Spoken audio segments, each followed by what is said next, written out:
Van Rensburg's, right. So our journey where we kind of fit in, most of you will know us as Taryn and Russell, or Tat and Russ, or Tat and Muscles. That was a nickname that I kind of pulled as I gave my oldest son that nickname. The eldership decided it was more appropriate to mock me with it, so that kind of stuck. So we sit with that. We sit with that as our naming rights. I guess we probably initiated a lot of the breeding program at Linc Church, if you want to look at it like that. When we first planted Linc Church, we had two sons, Luke and Josh, and the only other child at that time was Jamo Slevin, and Grace Slevin was just born as we opened the doors, and James and Matthew's Knutzer. Yeah, and that was kind of the sum total of kids ministry back in the days. And yeah, from early beginnings in our lounge and in our bedroom entertaining these kids, that's when our journey started, I guess.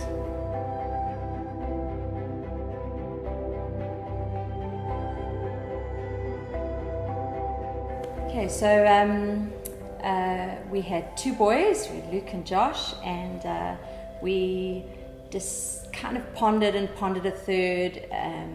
I was desperate for a daughter, and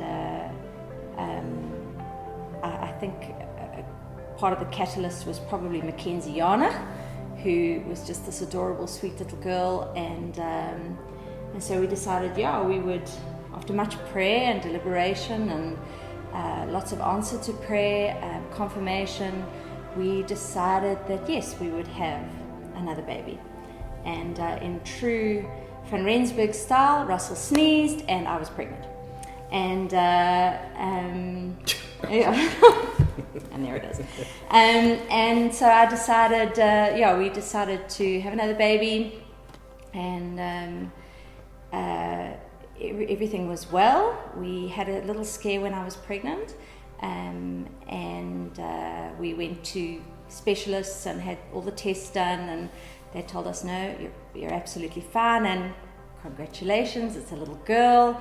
And so we were so excited to welcome in May of 2010 our third child, who would have been our last child, and our first little girl. 8th of May 2010, we went into hospital and to deliver via C-section our little baby girl. And all was supposed to be well, and when they pulled her out, instantly we knew something was wrong.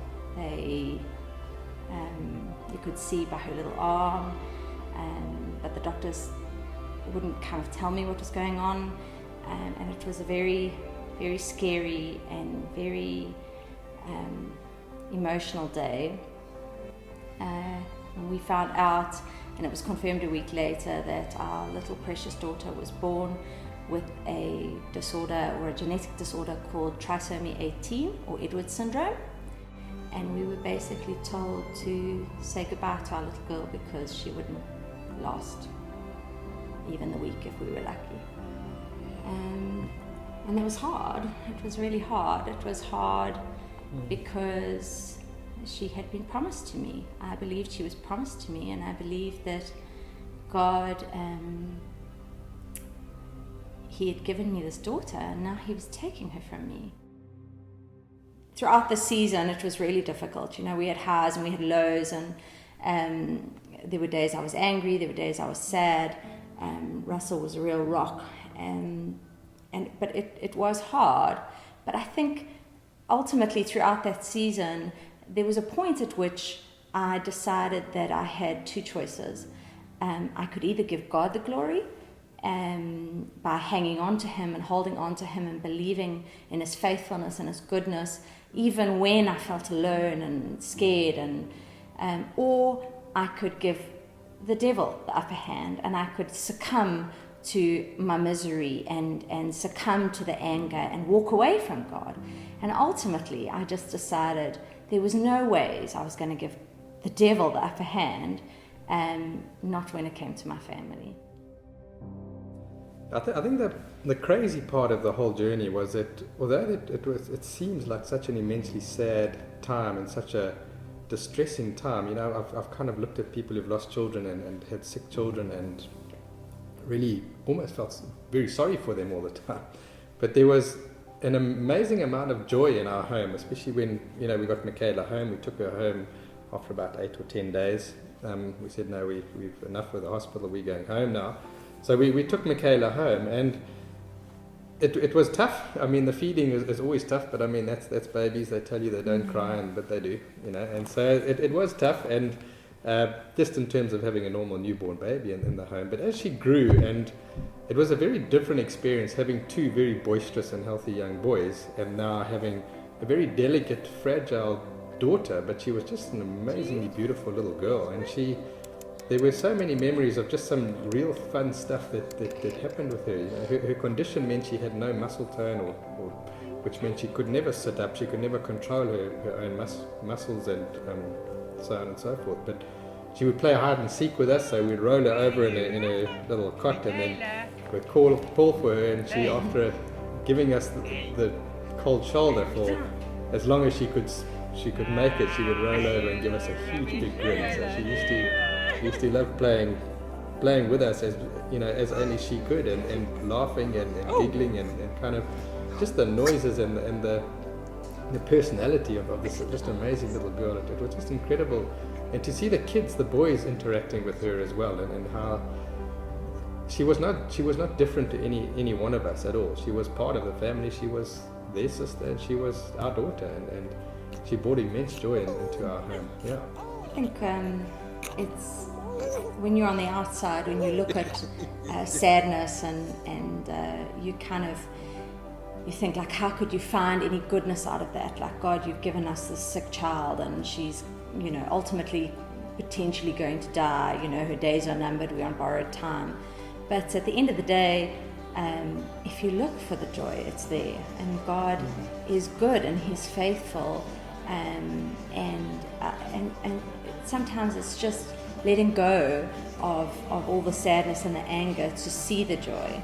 And you'd phone the hospital, you'd phone a doctor, and they'd sort of shrug their shoulders and go, sorry, she probably will never ever recognize you, but she did.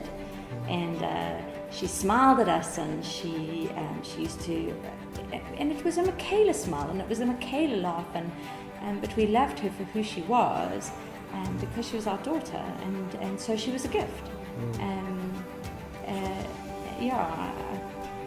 Once you see past all of that, the gift is what's important.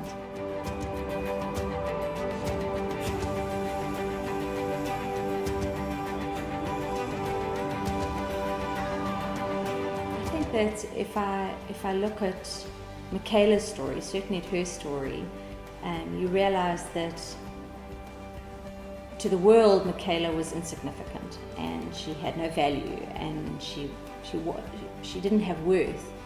But God took her seemingly insignificant life, and He made it into something great. And part of that greatness was giving God the glory, and also, we saw people's lives change. Properly changed, people who gave their lives to God as a result of her life and her death. And it hasn't ended because she's died. Her story has carried on and has touched people's lives, and that's what God does. He can take what the world doesn't want, and He can make it into something glorious and work for Him, and that's an amazing story. He doesn't replace, but He restores. So He's a restorer. He naturally does that. It's just in God's nature to bring back the joy into seasons, to kind of bring back the hope into despair. His light just always shines the brightest in the darkest places of our lives. So we've seen that, and we've walked with that, and just kind of experienced the grace of God and the power of God restoring light into our darkest times. And all we can just say is without God we were nothing, but with God leading us and directing us and pulling us and loving us during our dark times, He's put us into a position where we're so much closer to Him, but so much more able to witness about him and the joy that he brings and the life that he brings to us as a family. We're the Van Rensburgs, and this is our comeback story.